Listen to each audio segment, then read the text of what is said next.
Hi guys, Pastor Jomel here. I pray that this sermon will encourage you and deepen your faith. Kung na-bless po kayo sa message nito, please like and share and tag someone and let's spread the word about the goodness and love of our God. Mabuhay po. Hallelujah. Okay, sino excited dito sa salita ng Panginoon? Parang mahina. Sino dito excited sa salita ng Panginoon? Ngayon po ay mag-open tayo ng brand new series and we're calling it Into the Deep. Alright? Into the Deep. Sabihin nyo, Into the Deep. Doon tayo sa malalim. Ibig sabihin nun, doon sa malalim, di ba? And because we are deep and wide, we are deep in magnifying God, we're deep in honoring God, and we're wide making disciples. You know, we cannot be wide without being deep sa salita ng Panginoon.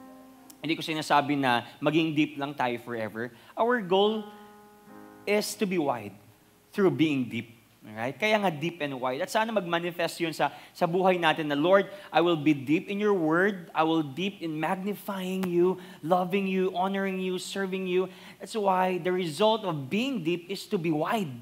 Yun ang ibig sabihin. Deep in the word of God, and because we know His love, we know we are His sons. We know we are His servants. We know that we are slaves, not of sin, but slaves of righteousness. And therefore, magre-respond kami doon sa kabutihan ng Panginoon. Amen.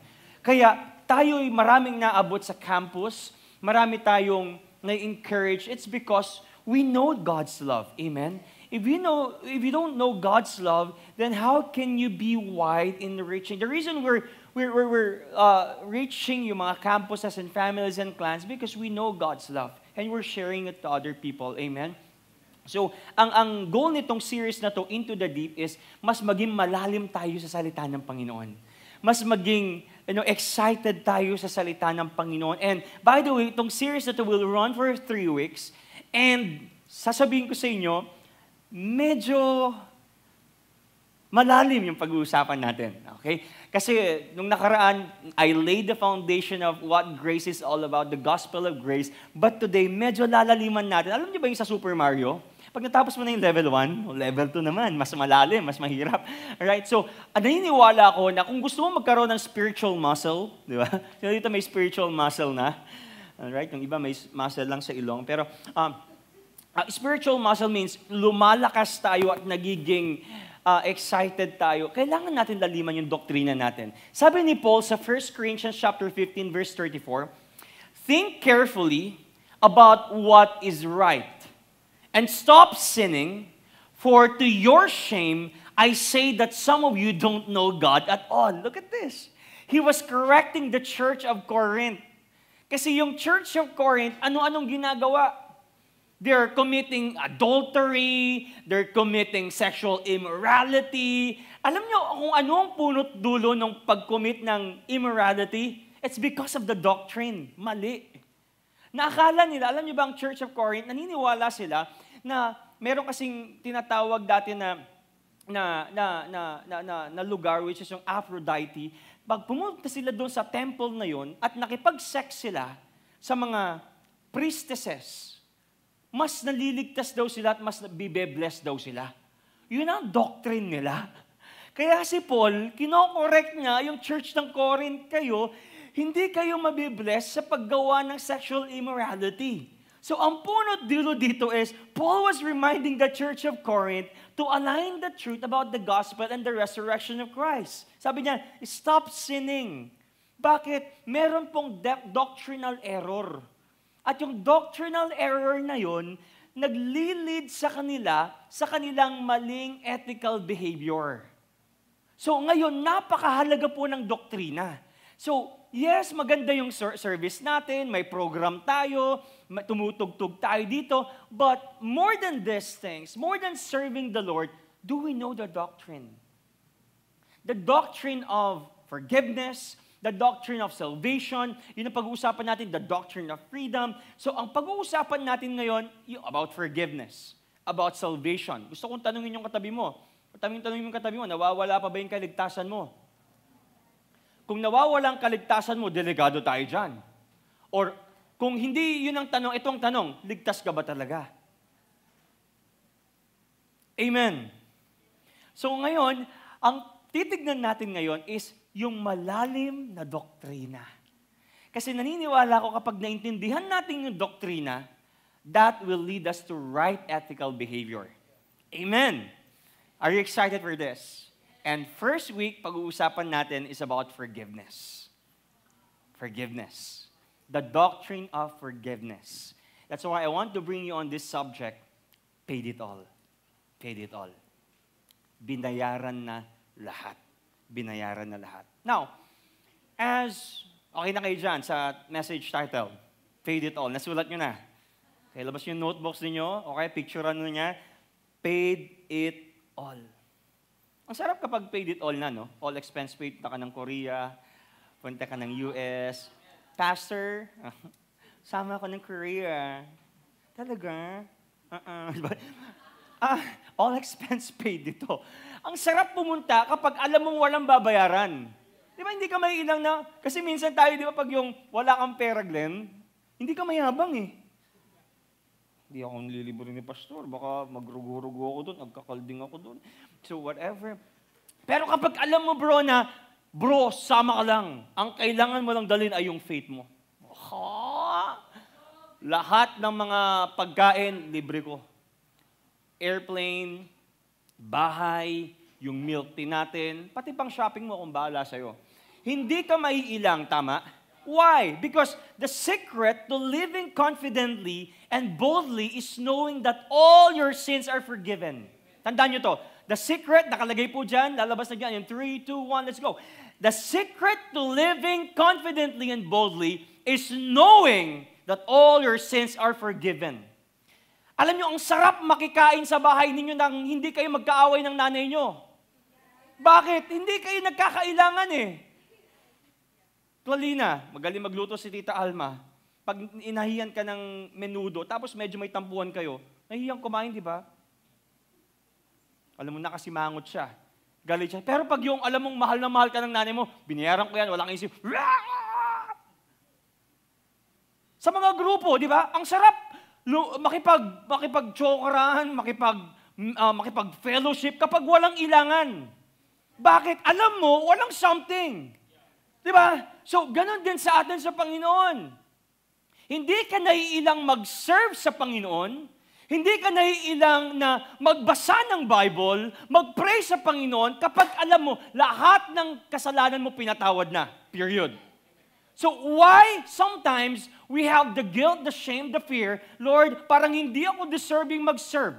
Hindi ako deserving mag-preach. Hindi ako deserving kumanta. Simple lang. Kasi alam mo, hindi ka pa pinatawad ni Lord. Ito yung fact eh. At hindi natin matatanggal ito. Yes, makasalanan tayo.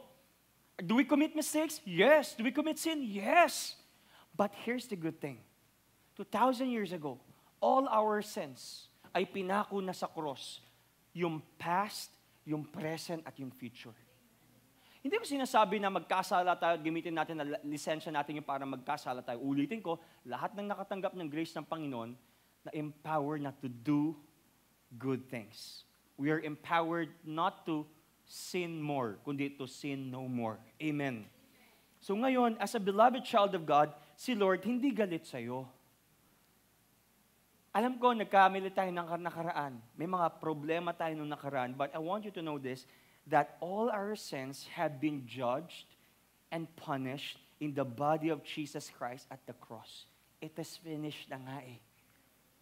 That's why today in Hebrews chapter 4, verse 16, so let us come boldly to the throne of our gracious God. There we'll receive His mercy and we will find grace to help us when we need it most. Now, I want you to underline, let us come. In other translation, draw near. Hindi ka lalapit sa isang tao kapag hindi kayo close. Hindi kayo lalapit sa isang tao kapag hindi kayo sobrang intimate. Tama? Naiilang ka, iiwasan mo, pagdadaan siya, oh. But the Bible said, let us come boldly. Ibig sabihin ng let us come boldly, meron tayong privilege to have a personal relationship with God. Direct. Hindi mo na kailangan tumawag ng pastor, ng priest, pwede bang ilapit mo kay Lord? Hindi, nilapit na tayo ni Jesus kay Lord. Amen. At sabi dito, boldly to the throne of our gracious God. Ibig sabihin, we have the confidence. We have the boldness na lumapit sa Panginoon. Do you remember? Ang Panginoon, He is just. Dati hindi ka agad-agad makakapunta sa presensya ng Panginoon. Kung hindi ka holy, kung hindi ka malinis, pag pumunta ka sa Holy of the Holiest, sa presence ng Panginoon, mamamatay ka. Kaya kailangan mo ng priest. Pero ngayon, pwede ka nang dumiretso sa Panginoon dahil doon sa ginawa ni Kristo. So, yung boldly na tinatawag, for example, lalapit ka kay Mr. President, BBM. Di ba? Hindi ka na natatakot lumapit kay BBM kasi alam mo, you have the confidence, you have the boldness. Pupunta ako sa iyo. And I will talk to you. Mr. President, bigyan mo akong pambili ng Jordan 1. Wala ako nun. Pero merong respeto. Hindi porkit bold tayo at confident tayo lumapit sa Panginoon, ikaw, Lord, walang iya ka. Hindi. There is still reverence. There is still respect. There is still obedience as we go to the God's grace ng Panginoon, sa throne ng Panginoon. At sabi dito, there we will receive His mercy and we will find grace to help us when we need it most. He is our high priest. Pag sinabi natin high priest, siya yung, alam mo yun, siya yung nagre-represent sa atin. Kasi ang prophet, he represents God. But priest, he represents people to God. Remember that? So, every time na nagpe-pray tayo sa Panginoon, nire-represent niya tayo sa Ama. Si Brennan nasasaktan. At pinagpe-pray ka ng Panginoon. At alam niya yung sakit mo, Brennan. Bakit? Bago ka nasaktan siya. Kaya nga naging tao para maramdaman niya yung sakit natin. Alam niya ba na ma-betray? Yes, alam niya. Alam ba niya na mahagupit at mawasak ang kanyang puso? Yes, He experienced all these things. That's why every time we are casting all our burdens, He cares about us. He understands us. And this is all because of the finished work of Jesus. And most of the time, alam niyo, we're battling with guilt. We're battling with fear. We're battling with condemnation kung bakit tayo nagtatago. Tama? Ang mga taong guilty, ang mga taong may takot, they're hiding. Pero yung mga taong alam nilang pinatawad na sila, bakit ako magtatago? Pinatawad na nga ako eh. Yung mga preso, bakit sila nagtatago? Yung mga wanted, bakit sila nagtatago? Kasi alam nila guilty sila, Dok. Alam nila may ginawa sila. Alam nila hinahanap sila. Pero hindi ako magtatago.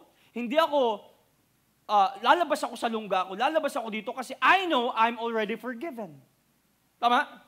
So bakit ka magigilty at bakit ka matatakot at bakit ka kukondemn yung sarili mo if you know that all our forgiveness, that we have assurance of forgiveness, all our sins have been forgiven.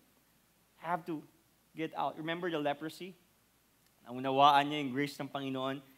He went out and he approached the Lord. Number one, na pwede nating pag-usapan dito, I'm going to ask questions at sasagutin natin yan. Okay? Number one is this. Do you have assurance of forgiveness? Do you have assurance of forgiveness? The answer to that question is yes. Sabi mo sa katabi mo, yes. Pinatawad ka na. I want you to know this. The moment you invited Jesus into your heart as your Lord and Savior, all your sins were forgiven. All right? I want to establish that. Your past sins, your present sins, and your future sins. Mamaya po, pag-uusapan natin yung lahat, i-discuss natin to. Siguro, medyo malalim ito, pero please, yung mind natin, let's concentrate. Amen. Sabi dito sa Ephesians chapter 1 verse 7, in Him we have redemption through His blood. Sabi niyo nga redemption. The forgiveness of our trespasses according to the riches of His grace. Ulitin natin, in Him we have redemption through His blood, the forgiveness of our trespasses according to the riches of His grace. Noong na-born again na po tayo, nung tinanggap natin si Jesus Christ, na kay Kristo ka na. Okay? Establish ko yun. And you do not have to earn the forgiveness because you're already forgiven. So, hindi mo na kailangan mag-offer ng offerings, Nika, para patawarin ka. Because, Christ's redemption has freed us from guilt, from condemnation, from shame. And gusto ko malaman ninyo, yung word na redemption or the word na redeem is to buy out. Sabi nyo nga, buy out. Kapag nagre-redeem ka ng points sa SMAC, right? Yung SM card, di ba? Kailangan mong i-buy out para makuha mo. You have to redeem. Now, I want you to know this. We are redeemed by the Lord through His redemptive plan, His work. So God purchased us from slavery through His blood. Now, we are yung redemption ng Panginoon sa atin, na-experience na natin kasi ni-redeem ka na, Kuya Jad. Ni-redeem ka na sa pagiging makasalanan, ni-redeem ka na sa pagiging slave of sin, ni-redeem ka na sa kung ano-anong kasalanan yan, at ngayon, dahil na-redeem ka na, purchase ka na, at ngayon ikaw na ay righteous. Now, ano ang benefit ng redemption? Ano ang benefit ng redemption? And what does it mean to be redeemed? What are those benefits? Number one is eternal life. The moment you receive Jesus in your life, you have eternal life. Number two is forgiveness of sins. Some are believing na kailangan kong, yes, tanggapin si Lord, at pag tinanggap ko si Lord, kailangan ko pa rin gawin itong mga bagay-bagay na to para ako'y patuloy na patawarin. No. You are forgiven once and for all. All your sins were forgiven once and for all. Para kasi sinasabi mo na, Lord, parang hindi pa po sapat yung ginawa mo sa cross, ha? Sige po, Lord, ang gagawin ko pa yung mga bagay na dapat kong gawin para mas patawarin mo pa ako. No. Number three, righteousness. Sabi mo sa katabi mo, righteous ka na. Number four, freedom from the law's curse. Remember, ang sumpa ay nasa law. At sinunod ng Panginoon yon, ni-revere ng Panginoon, kaya ngayon tayo'y malaya na. At itong malupit, yung adoption to God's family, you're adopted son of God. Anak ka na ng Panginoon. To those who believe, have the right to become, to be called as the children of God. John 1:12. Amen. So ngayon, dati anak ka ni Taning dati. Ngayon, anak ka na ni Lord. Oh, sarap. Deliverance from sin's bondage. Di ba, hindi ka na namumuhay sa kasalanan. Dati ganito ka. Wala ka na dun. Righteous ka na eh. Amen? And sabi po dito, peace with God. Peace with God. Meron na tayong peace with the Lord. And the next one is indwelling of the Holy Spirit. The Holy Spirit is with you. So, because the Holy Spirit is with you, you're being convicted. Diba? You're being corrected. Because we have the Holy Spirit. And redemption happened not according to what we have done, but according to the riches of God's grace. His unmerited, His unearned, undeserved favor. And it says here, Hebrews chapter 9, verse 22, without the shedding of blood, there is no forgiveness of sins. Kailangan pong dumanak yung dugo para magkaroon ng kapatawaran. Blood is necessary for forgiveness of sins. In the old covenant of law, ang ginagawa nila dati ay kumukuha sila ng mga sacrificial lamb at yung dugo na yun ay iwiniwisik sa mercy seat para tayo patawarin. But right now, ang maganda dito, because of the finished work of Jesus, through His blood, we're all forgiven. Once and for all. So, ang tanong natin dito is, kung ginagawa pa rin natin yung old system before, ang tanong dito is, kaya mo ba magpadanak ng dugo? At ang tanong dito ay, qualified ka ba? At kung qualified ka, perfect ka ba? The answer to that question is no. But the good news is this, the goodness of the gospel is that our Lord and Savior Jesus Christ was the perfect sacrifice. Amen? Does not need to do it repeatedly. So you just have to believe, Lord, I'm forgiven.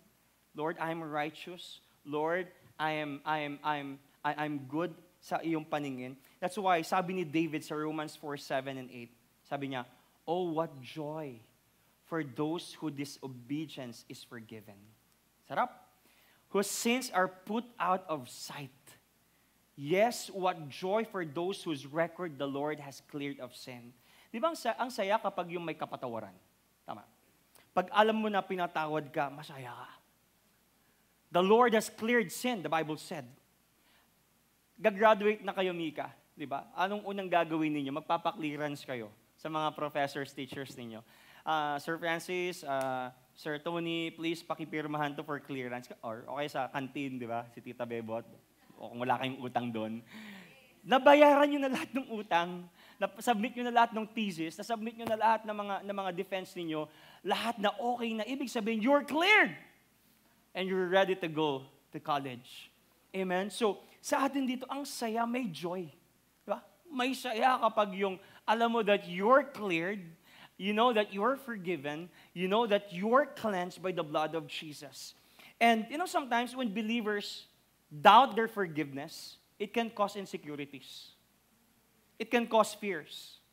It can cause harmful bondages. Alam niyo yun? Kapag hindi mo pa alam na tunay kang pinatawad, magtatago ka eh. Alam mo yung hindi ka tunay na alam mo yun, parang feeling ko talaga, meron pa akong tinatago, dami akong mga tinatago na immorality, ang dami kong mga tinatago na something or whatever, parang nahihiya ka lumabas eh. But if you know that you're already forgiven, ang sarap magsilingkod sa Panginoon nang walang tinatago, and you have the joy every time you do it. Amen? Because fear and insecurity cannot exist in a healthy relationship with God. Amen? So if we have insecurities, if we have, a fear, hindi pwedeng magkaroon ng maganda at healthy na relationship sa Panginoon. Say marriage. Let's say sa marriage, Ate May. In marriage, relationship, kapag hindi mo alam na pinatawad ka na ni Kuya John, parang hirap niyang mahalin. Parang sasabihin mo na, okay na tayo, pinagluto mo siya, pero feeling mo, hindi ka pa niya pinatawad, walang joy. Walang strength. Pag nagtataguan kayo ng something, nagtataguan kayo ng hindi magaganda, there's no joy. There's still insecurities. There's still, lacking in your life because you are hiding something. But when you know that Jesus has already forgiven you, well, man, alam ko na pinatawad ako, Kuya John. Alam ko na pinatawad, honey, ang tawag niya, honey. Alam ko pinatawad mo na ako. Tala, kain na tayo. Why? Because there's forgiveness, there's joy, there's strength in it. Amen? Ganon din kay Lord. Kaya mahalaga na malaman mong hindi ka condemned. Pinatawad ka na. And to fully understand forgiveness of sins, we must recognize the value of the one who sacrificed himself on the cross. Alam ba natin kung sino yung namatay sa atin? Para sa atin. Sabi sa Colossians, chapter 1, verse 13 to 14, He has delivered us from the domain of darkness and transferred us to the kingdom of His beloved Son, in whom we have redemption, the forgiveness of sins. Tignan niyo ito. May pagkakaiba yung location natin dati. Dati nasa road tayo ng darkness, pero ngayon nasa road na tayo ng righteousness. Tignan niyo paano tayo transfer ng Panginoon. He has delivered us from the domain of darkness and transferred us to the kingdom of His beloved Son. Dati nasa darkness tayo. Ngayon nasa kingdom na tayo ng Panginoon, and in whom we have redemption, the forgiveness of sin. The moment you believe in Jesus, nalipat na tayo dun sa nature ng Panginoon. Dati nasa road of darkness tayo eh. This is the darkness. But right now, we are being transferred here sa location, sa kingdom ng Panginoon. Amen. Aren't you grateful na ngayon wala ka na sa darkness and you're already forgiven? And we have to understand the value of Jesus. All right? So number one is, ano yung number one? You have an assurance of forgiveness. And then number two is this, only one way to receive God's forgiveness. Only one way to receive God's forgiveness. Kung namatay si Jesus para sa ating lahat, sa mga kasalanan natin, and He loved the world, does that mean that everyone is automatically forgiven? Yan ang tanong. Pastor, alam ko naman namatay si Jesus sa amin 2,000 years ago. We all know that, right? But here's the question, automatic ba na kaming lahat ay pinatawad ng Panginoon? For For God so loved the world. John 3:16. For God so loved the world, He gave His only Son, begotten His Son, whosoever believes in Him shall not perish but have eternal life. Now here's the thing. For God so loved the world. Namatay si Lord sa buong mundo for the world. But here's the thing. Automatic ba na lahat ay pinatawad? The answer to that question is no.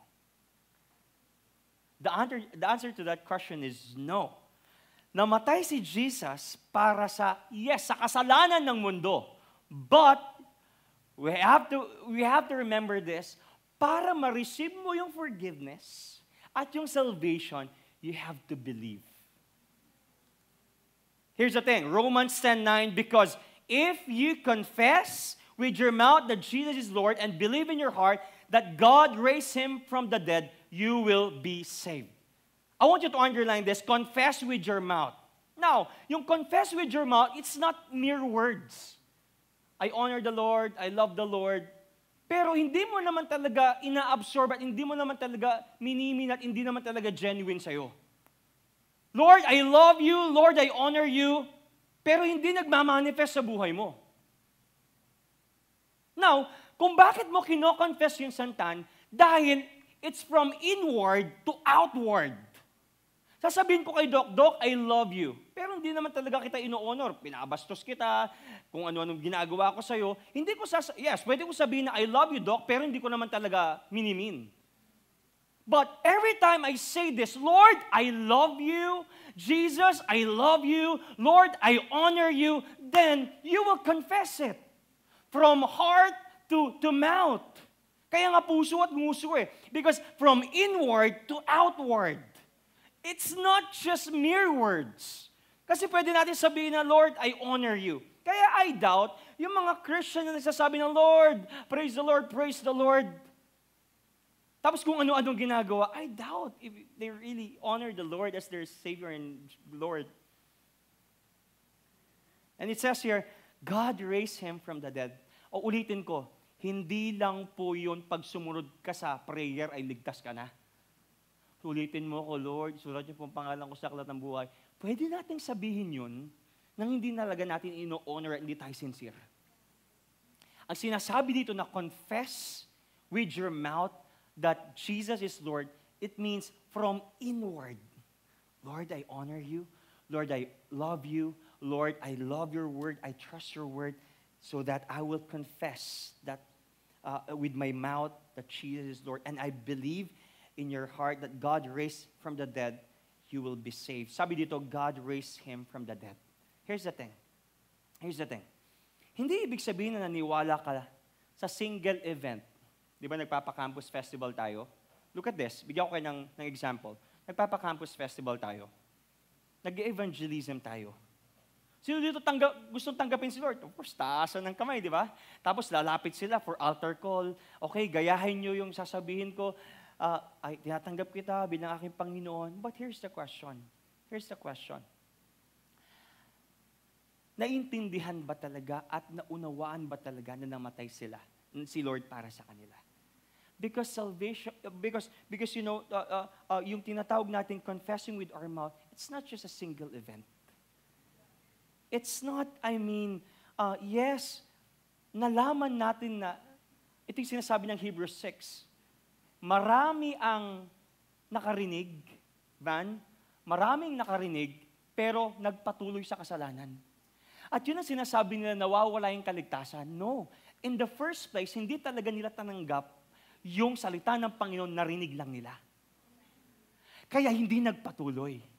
Kaya yung sinasabi ditong, if you believe that God raised Him from the dead, from death to resurrection, tinanggap ko yun at naunawaan ko yun na nabuhay ang Panginoon at buhay sa akin, therefore I will love the Lord.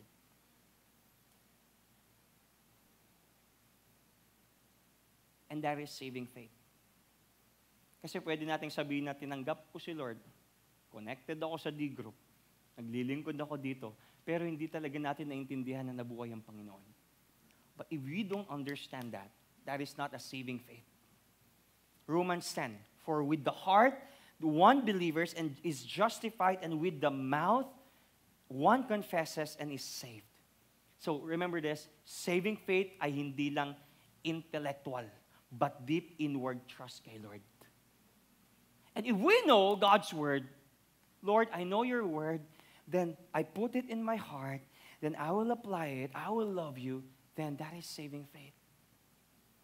Romans 10:11-13, for the scripture says, everyone who believes in him will not be put to shame. For there is no distinction between Jew and Greek. Greek, ito yung mga hindi Jew, alright? For the same Lord is Lord of all, bestowing his riches on all who call on him. For everyone who calls on the name of the Lord will be saved. Amen. Are you still there? I hope you are following. Alright? Tayo tayong lahat. Tayo tayong lahat. Alright.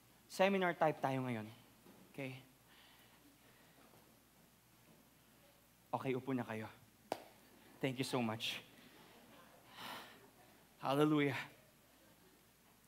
Remember this, while everyone's sins are paid for, each person must choose to accept forgiveness. Okay, bigyan ko kayo ng malupit na illustration at instruction.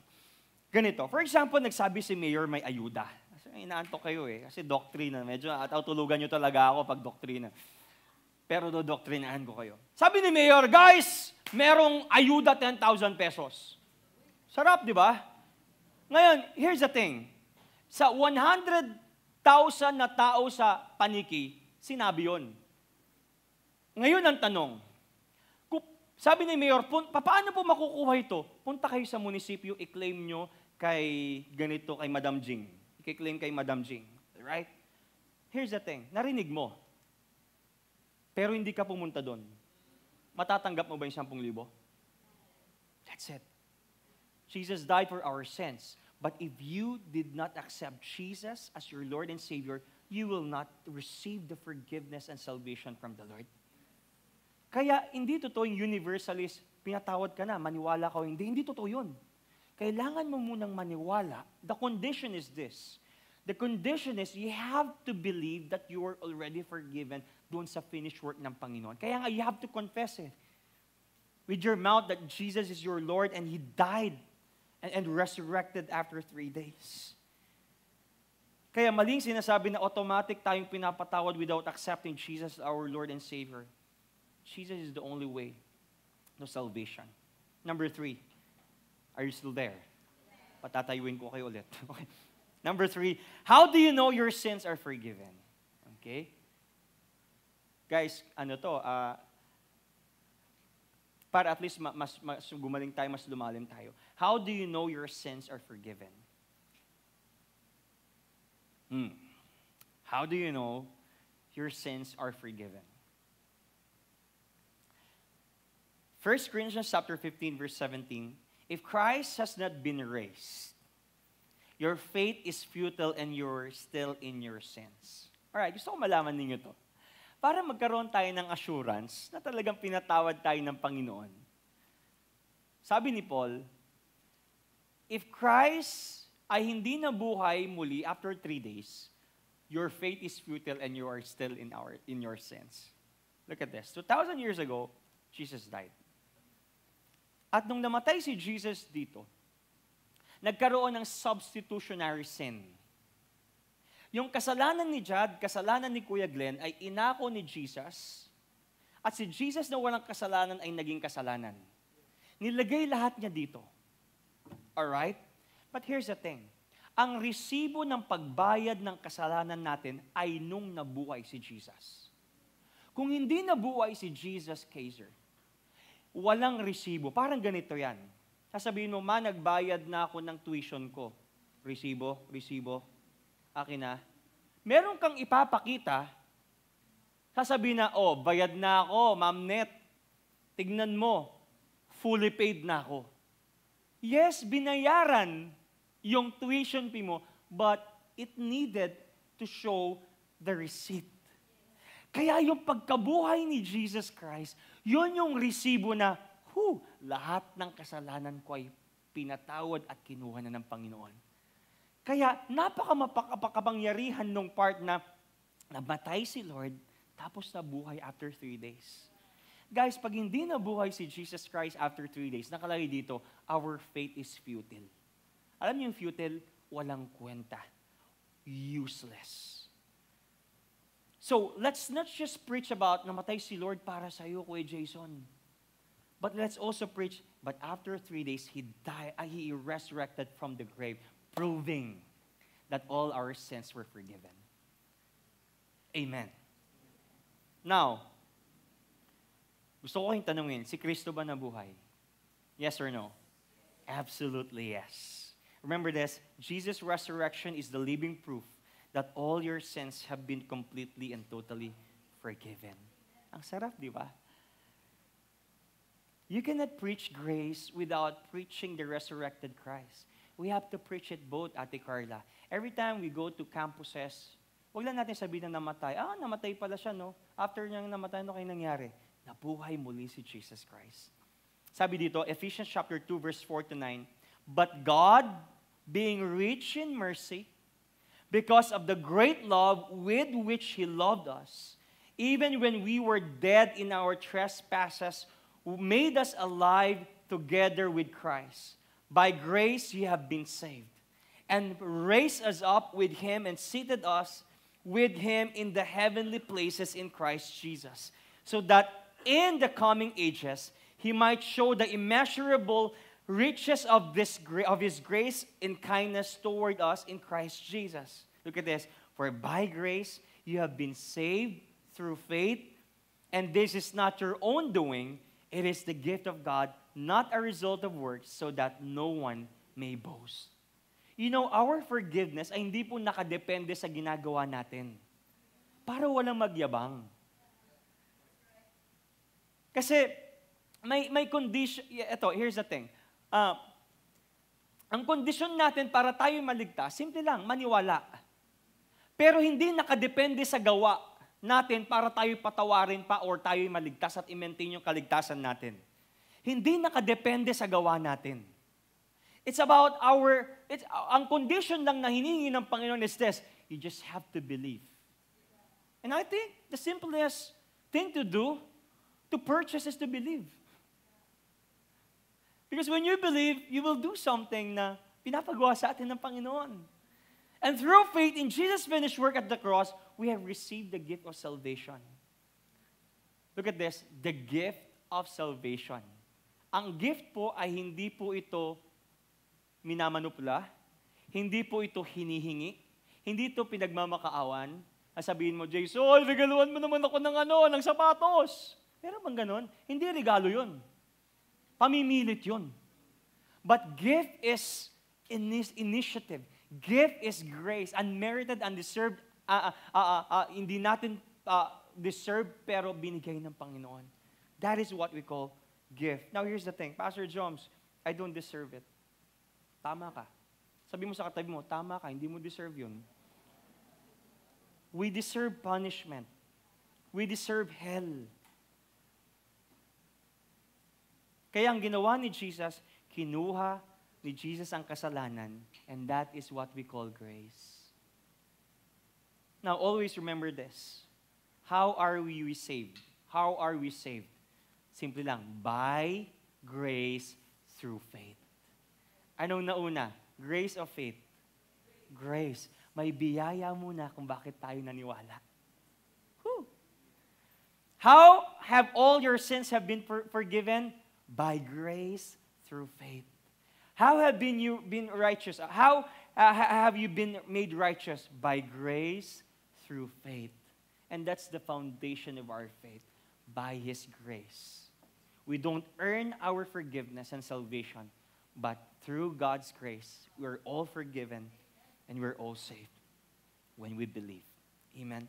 Romans 5:18-19. Therefore, as one trespass led to condemnation for all men, so one act of righteousness leads to justification and life for all men. For as by the one man's disobedience the many were made sinners, so by the one man's obedience the many will be made righteous. Now, let me explain this. Nandiyan pa ba kayo? Please bear with me. Please focus. When you understand this, you will appreciate yung finished work talaga ni Lord. Ayaw kong sumigaw-sigaw because I want you to understand this. Dahan-dahan, manamnam natin. Therefore, sabi dito, as one trespass led to condemnation for all men. Sino yan? Tinutukoy dyan. It's Adam. Sa isang kasalanan ni Adam, naging makasalanan at nagkakasala ang buong mundo. But look at this. So one act of righteousness leads to justification and life for all men. Sino to? Si Jesus. Because He revered, He fulfilled the law, lahat ng kasalanan ay kinuha niya. That's why we might become His righteousness. And I want you to underline the word justification. I want you to understand this. Kasi madalas nyo ma-encounter ito sa D-group and one by one ninyo. Sabihin nyo nga, justification. Justification. Justification. Justification. All right, I want to establish this. Righteousness is not about right doing. Righteousness is about right believing. So justification, ang ibig sabihin nito is to declare that you are righteous. Pag sinabi ng judge, doc, that you're already righteous, sasabihin niya, malinis ka na, lahat ng mga sentensya mo ay wala na. Kaya nung ginastify ka ni Lord, Kuya Jad, nung tinanggap mo si Jesus, ibig sabihin nun, you are declared righteous. Sino dito tinanggap ng Panginoon? Tinanggap natin ng Panginoon, ibig sabihin nun, bro, you are declared righteous. Yung mga kasalanan mo, the moment na tinanggap mo si Jesus, for example, you are living in a crooked path dati. But the moment na tinanggap mo si Jesus nung 12 years old ka, ibig sabihin, you are justified and you are declared righteous. And from your justification, you are living right now righteously at ang tingin na sa'yo, ni God, is you are already righteous because of the finished work of Jesus. Halika dito para maintindihan mo. Dati dyan ka lang. Nung 1-year-old ka, makasalanan ka eh. Di ba? Hanggang 12 years old, namumuhay ka. Di ba? Kung ano-anong ginagawa mo, ano-anong pinapanood mo, sino-sino yung mga crush mo, sino yung mga iniisip mo, di ba? Minumura mo yung nanay mo, nagyoyosi ka noon, addict ka noon, di ba? Kung ano-ano, the drugs ka, di ba? Yosi ka naman ng 12 ka? Hindi pa. Alright, praise God. Ngayon, dahil ginamit ni Lord si Kuya Glenn, tinanggap mo si Jesus. Dati, namumuhay ka sa kasalanan.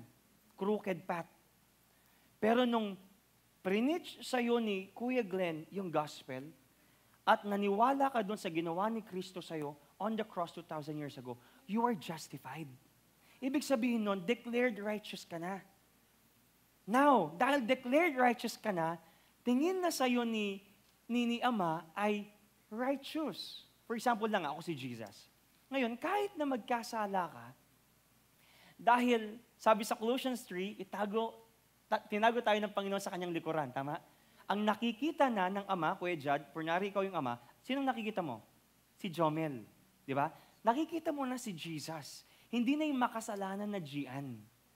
So dahil ngayon, dahil righteous ka na, hindi na pwedeng mabawasan yung pagka-righteous mo. Kasi nga, Jesus-centered ka na, tinanggap mo na si Jesus sa'yo. Now, nagkakasala tayo, yes. Pero, doon sa justification mo, meron tayong tinatawag na sanctification. Ito yun. Okay. Nagkakasala ka ba, Gian, araw-araw? Yes or no? Yes. Pero tinanggap mo na si Lord. Ang nakikita na ni Father ay si Jesus Christ sa buhay ni Gian. So, sanctification. Ito yung path natin para maging Christ-like tayo. Tama? So, every day, nagdi-devotion ka, hindi? Amen. Nagdi-group ka, hindi? Amen. Nagsaserve ka, hindi? Love mo yung mga magulang mo, hindi? Nakikinig ka sa mga coaches mo, hindi? By that, nagiging sanctified tayo.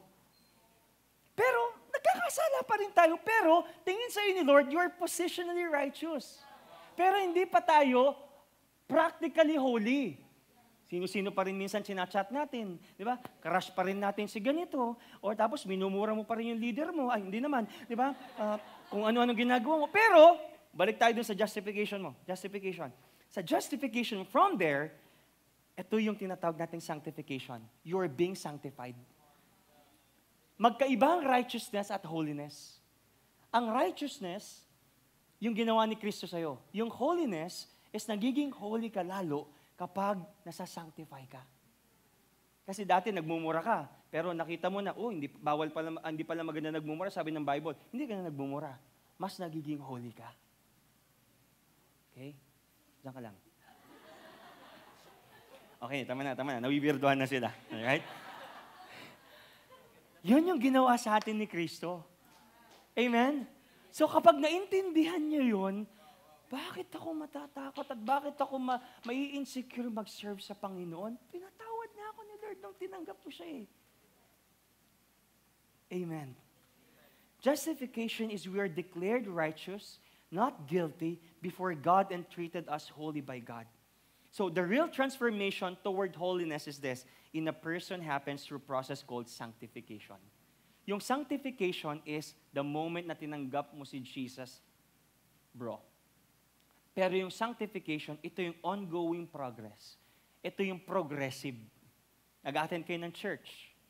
Nagdi-devotion kayo, nagpe-pray kayo. Mas nagiging holy kayo practically. Pero yung righteousness ninyo, hindi na pwede mabawasan yun. Siya na yun. Kasi ang righteousness natin si Jesus. Pero yung holiness natin, yun yung nadadagdagan. Nagiging Christ-like ka. Maliwanag. Naintindihan?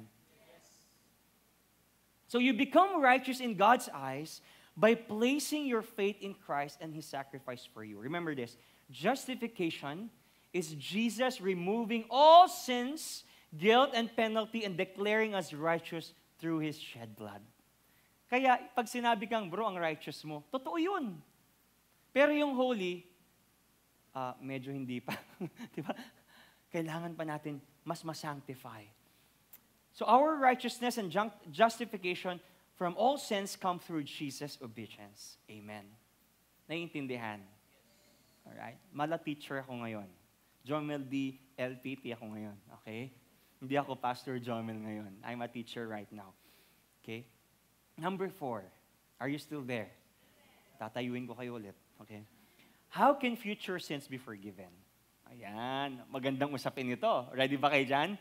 Kasi pastor, naririnig ko na my sins are forgiven in the past, present, and future. Let me explain to you. Kasi sabi nila, yung mga grace preacher daw, at yung mga naniniwala sa grace ng Panginoon, heretic, at ginagamit yun na lisensya para magkasala sa future. I don't think so. Now, ang tanong dito, Pastor, if all my sins are forgiven, does that include my future sins? But how can my future sins be forgiven? Ang gandang tanong nun, tama? Ready na kayo marinig yung sagot? The reality is this. When Jesus died on the cross 2,000 years ago, all our sins were in the future. Kunwari lang, no? Hindi ako nagda-blasphemy. Kadiri naman kung ako si Jesus, di ba? Sabi ni Jesus, it is finished. Lord, forgive them for they do not know what they're doing. Nung sinabi ng Panginoon at nung pinatawad niya tayo, sinabi niya yon sa ating future. It is finished. Lord, forgive them for they do not know what they're doing. Sinabi ni Lord yon sa future. Yes, napatawad na yung past natin, napatawad na yung present natin, but don't forget that all our sins were in the future. Ikaw nasa future ka eh. Di ba? Nasa future ako eh.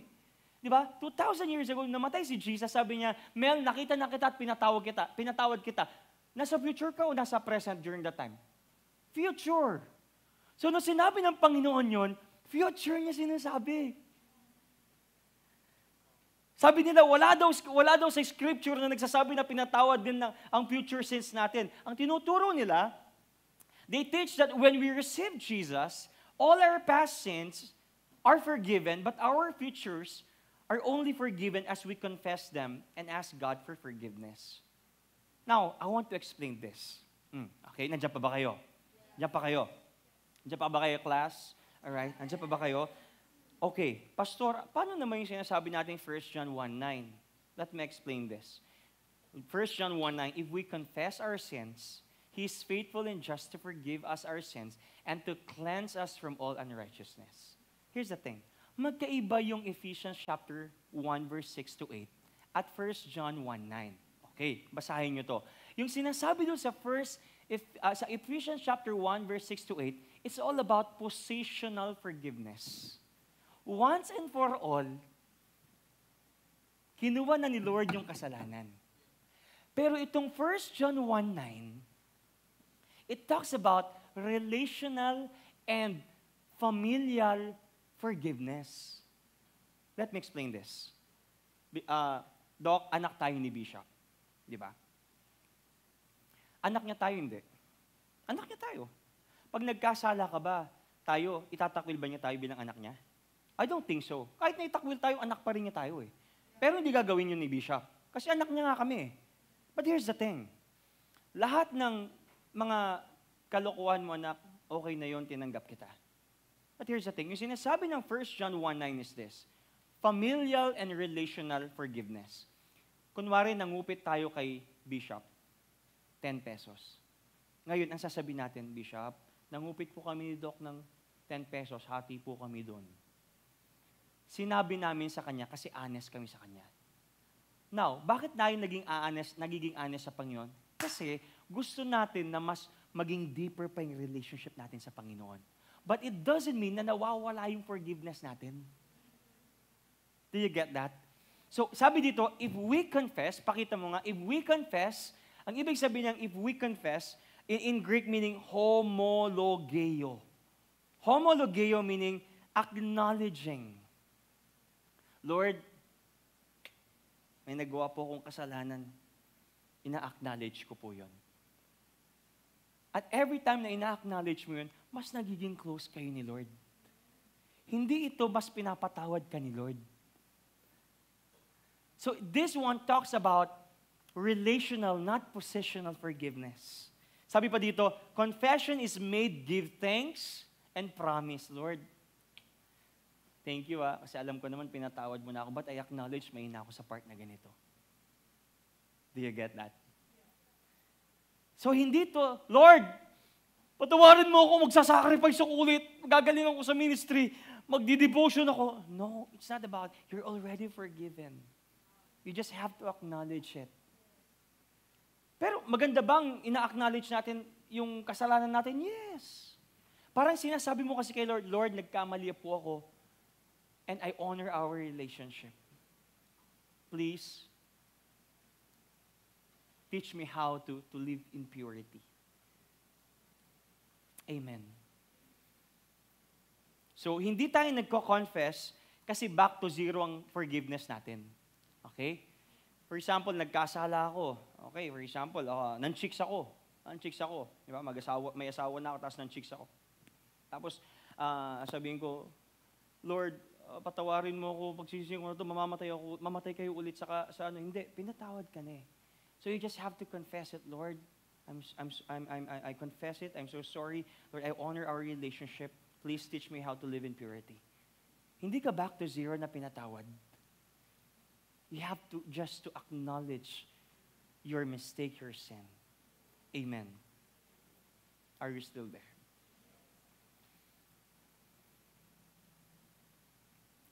Okay. Ano yung point number 4 natin? How can? Okay. I want to give you, in-establish ko lang yun para at least alam natin. Okay? Actually, ang repentance, ang salitang repentance, from Greek meaning metanoia. Walang kinalaman actually sa paghingi ng kasalanan, tawad ng kasalanan. Pag sinasabi natin na I repent, ibig sabihin I change my mind. Ibig sabihin ng change of mind, dati ganito yung pag-iisip ko, ngayon iibahin ko na. So Lord, I repent. I change my mind. Dati makamundo, ngayon makadiyos. Walang kinalaman yun sa paghingi ng tawad sa kasalanan. Alright. Are you still there? Okay, sige, kahit tulugan niyo ako, sasabihin ko to. Okay? At lalo kong aantukin yung boses ko para maintindihan niyo. Okay? It's up to you kung aantukin kayo. Ephesians chapter 1, verse 7. Okay? In Him we have redemption through His blood. The forgiveness of sins in accordance with the riches of God's grace. Here's the thing. Ephesians chapter 1, verse 7. And this one talks about our sins are being forgiven sa future. Forgiven and sa future. Now, I want you to underline yung word na have. Yung word na have dyan, in the Greek text, the verb for have means ekomen. Ekomen is in the present tense. It indicates a continuous ongoing state or action. Meaning, yung word na have dito, we are continually having forgiveness of sins. Including every sin we will ever commit in the future. Hindi lang siya one-time event, it is perpetual. So yung have dito, it is a present tense. Di ba pag present tense, yung nangyari na, tapos nakaka-apekto pa ngayong present. Alright. Next verse, 1 John chapter 2, verse 12. I am writing to you, little children, because your sins are forgiven for His name's sake. The Greek perfect tense is used here for our forgiven. This means that our forgiveness happened completely in the past, but still affects us today. Pag sinabi natin are forgiven, perfect tense. Pag sinabi natin perfect tense, nangyari na at nangyayari pa. Alright? It shows that our forgiven, that once forgiven, the forgiveness continues and doesn't need to be repeated. Amen. Naintindihan? May tanong kayo? Alright? Sabi ko naman sa inyo, teacher ako ngayon. Alright?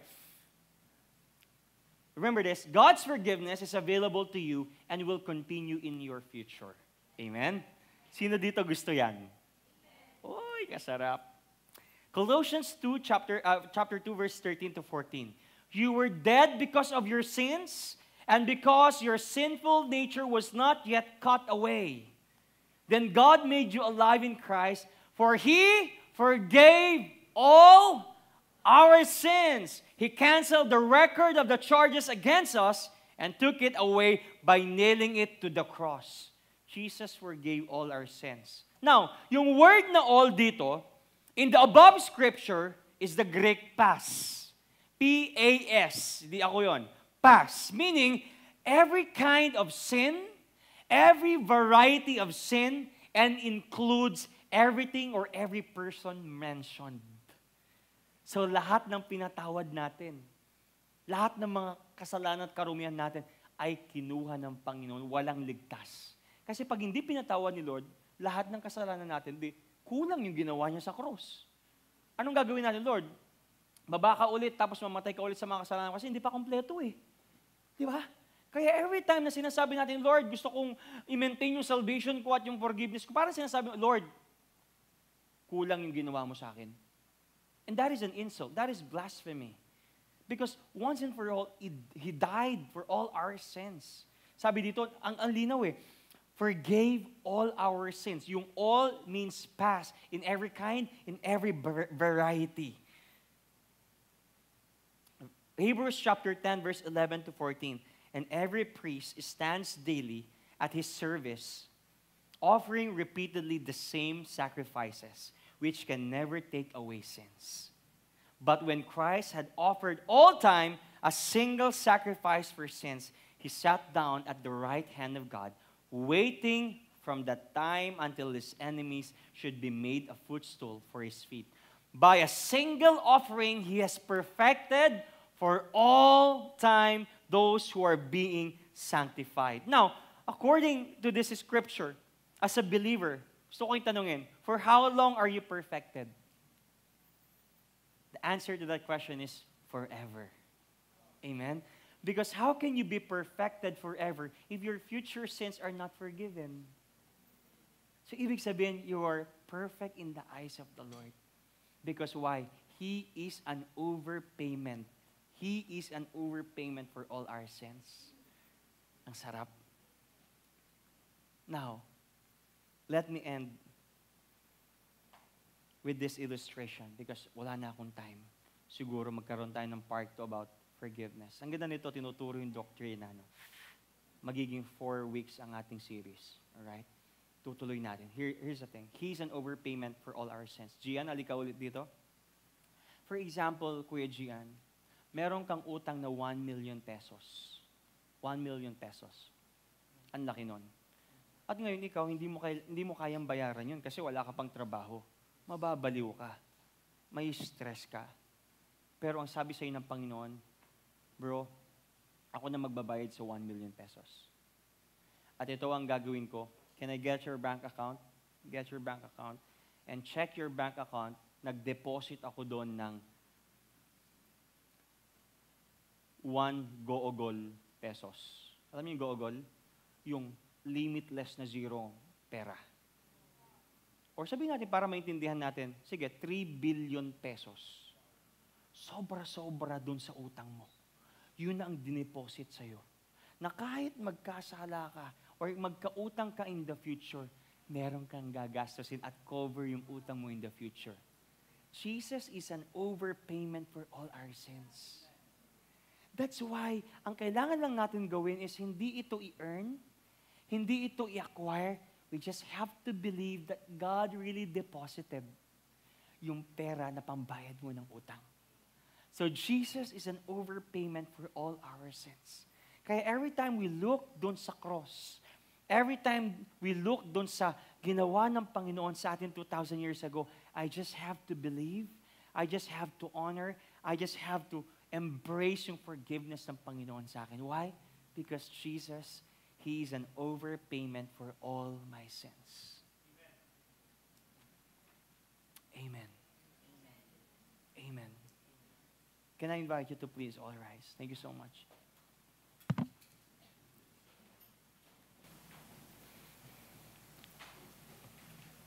Before we end this service, before we end itong ating preaching,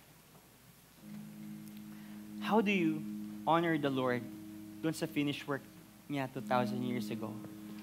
How do you embrace and how do you honor yung finished work ng Panginoon sa atin 2,000 years ago? And as we honor the Lord, can we just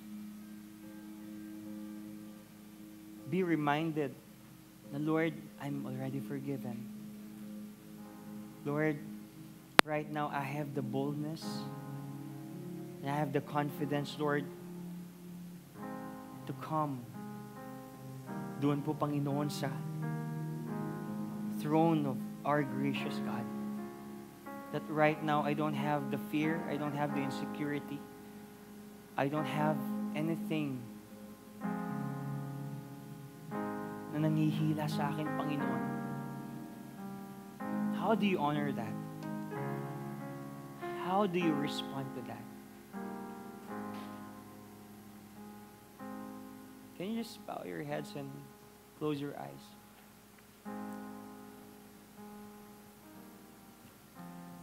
How do you honor that? You don't have to earn your forgiveness.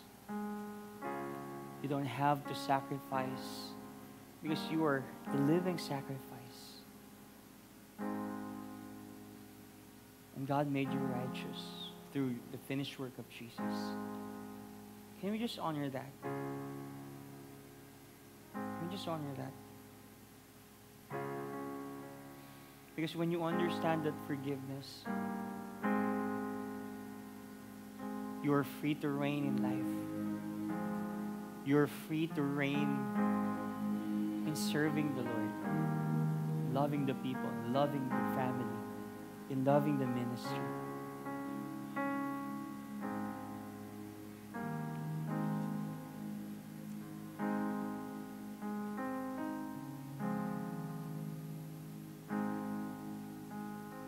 Come on, take time to honor the Lord. Take time to embrace that forgiveness. Lord, I confess. Come on, confess it. Hindi lang yan words, but it's an inward declaration, an inward trust. Lord, I trust you. I honor that forgiveness, Lord. I honor that love. I honor that grace. I honor that mercy.